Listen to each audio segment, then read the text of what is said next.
Hi everyone, welcome to my channel షారో life style. Healthy and tasty vegetable coconut rice.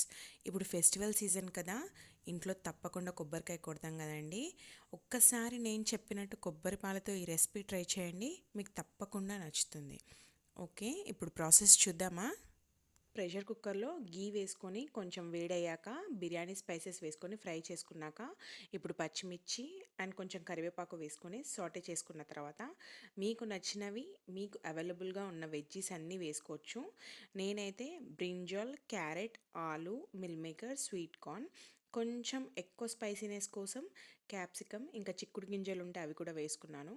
Cauliflower కూడా బాగుంటుందండి, but ఇప్పుడు cauliflower season కాదు కదా, మార్కెట్లో దొరికిన చాలా పురుగులు ఉంటాయి, so better to avoid it. ఇప్పుడు వెజ్జీస్ అన్నీ ఒకదాని తర్వాత ఒకటి వేసుకొని ఒక 50% కుక్ చేసుకోవాలి. ఒక 50% కుక్ అయ్యాక జీరా, ధనియా అండ్ సాల్ట్ వేసుకొని బాగా కలుపుకోవాలి. గరం మసాలా కూడా వేసుకోవచ్చండి, నేను యూజ్ చేయట్లేదు.